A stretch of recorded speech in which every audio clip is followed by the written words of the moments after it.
Hello, strangers. It's Tuesday, and I have another true original story for you to give you the spooks, the shudders, the shivers, and the chills. And this one is story number 56.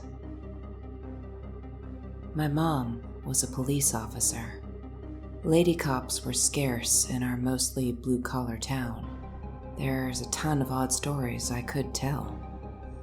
There was this transferred cop who'd come to our town from the big city, and he'd decided he wanted to try dating my mom. I guess he asked her out once and she blew him off, and that's when he decided to lift her address and phone number and invite himself over one day to make a case. Well, he just as quickly decided to turn heel and bolt when he was met at the front door by me and my brothers. 3 boys, 2 of whom topped 6'2".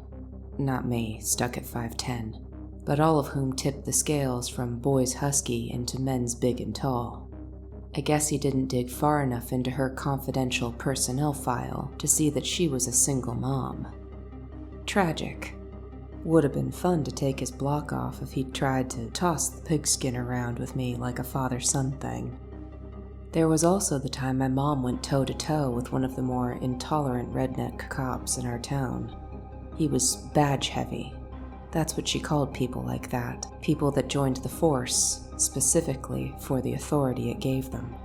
Anyway, the guy had wanted to strip search a homeless person. It was dead winter, and the guy was doing the most, trying to make them strip down out there in the cold. My mom about had the guy's job for that one, on strength of her own reputation alone. This was before body cams. Anyone but my mom vouching for the Vic might have been discounted on a he said, she said. But the guy got counseled and in some sort of trouble. He might have thought of revenge, of making things harder for my mom, but if he dared to, I never heard about it. But there's one story, amidst all her close calls and discovered decomps. That one story scared me then, and even now I can't say I'm unaffected. This was a case where my mom did everything right, but things still went bad, fast, because no good deed goes unpunished.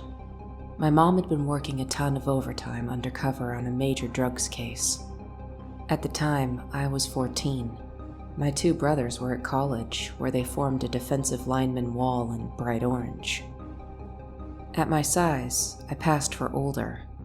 This had both its benefits and its drawbacks. On the one hand, the kids at school wouldn't mess with me much. But on the other, I was getting singled out by teachers, coaches, and such. They confused my more adult size for a full-on adult.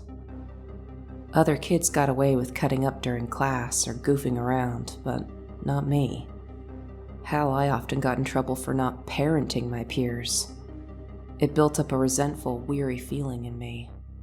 I just walked around expecting to be in trouble by grown-ups, who, while extending the responsibility of being all matured and grown to me, ironically felt that they had the authority to tell me off like I was a little kid. Can't have it both ways, but somehow they did. So yeah, 14, missing my older brothers like crazy, and walking around the world just waiting to be singled out and made into the bad guy of whatever power trip any rando over 20 felt like having. Never my mom, though.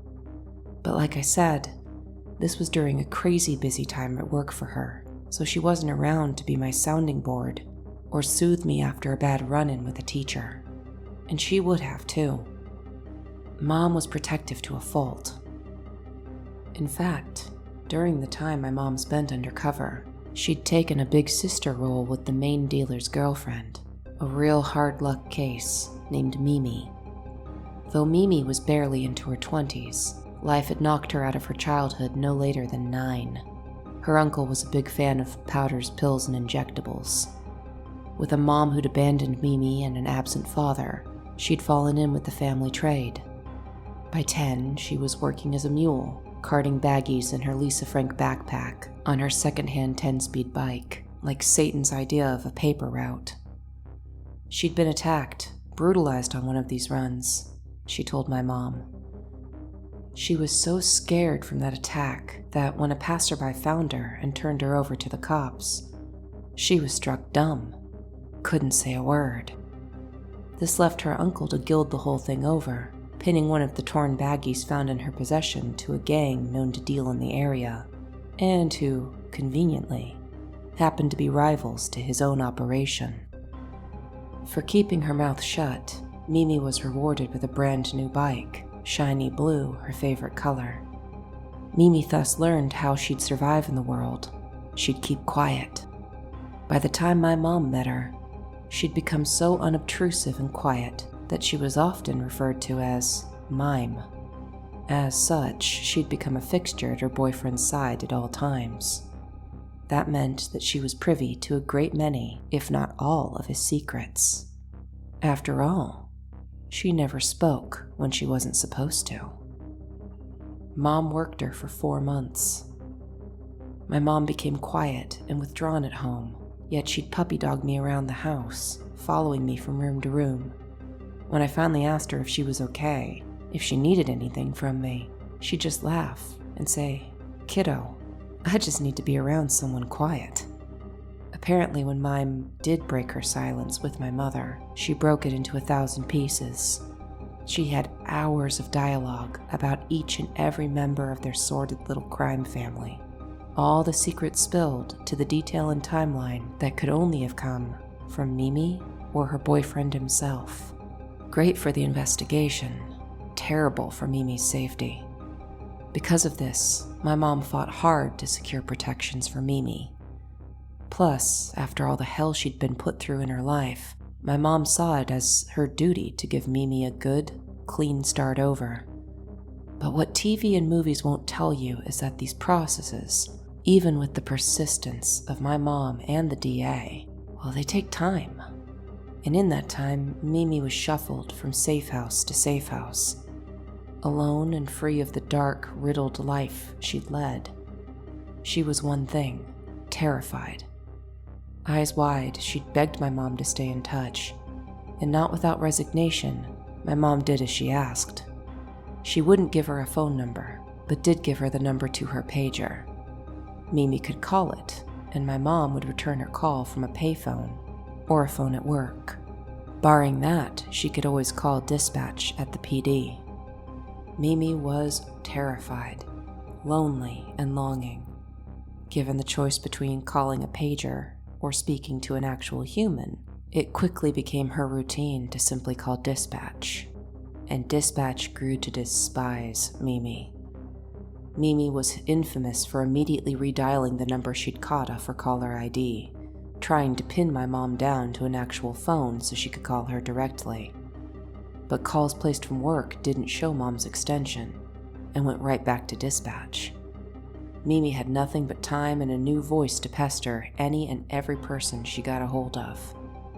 Her constant calling must have gotten on someone's nerves enough that one day, somehow, my mom's home number made it into Mimi's hands.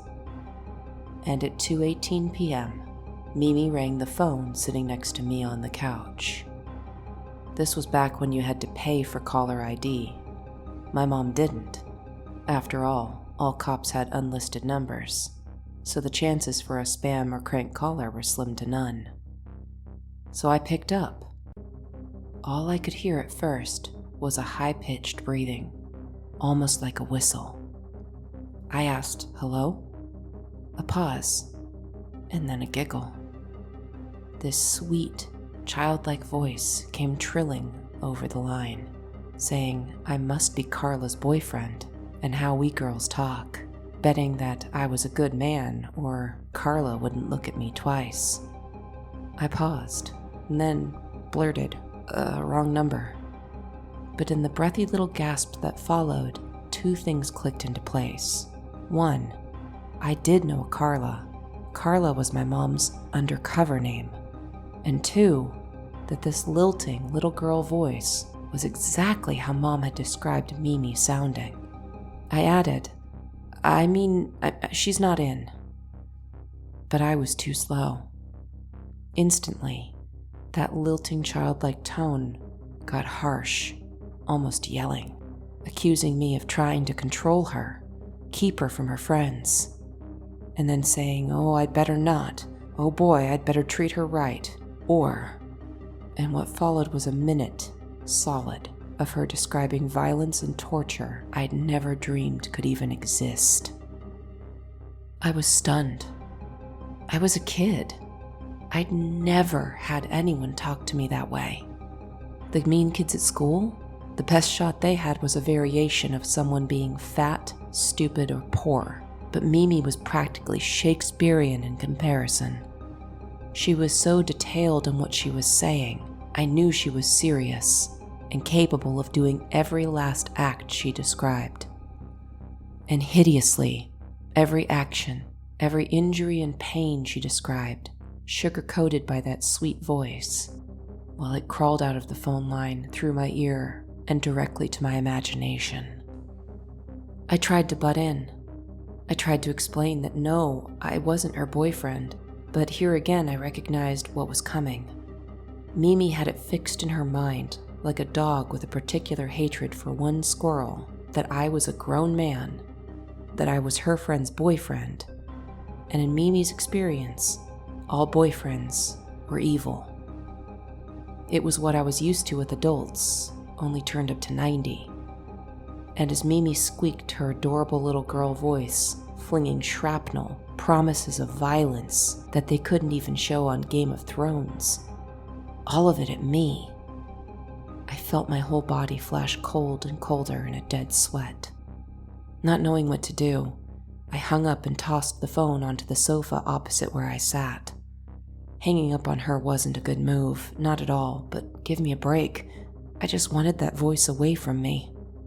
But the phone rang again, immediately yowling from where it had landed. It rang and rang and rang. And then, click, the answering machine picked up. If Mimi was bothered by not having a live audience, her tone didn't belie it.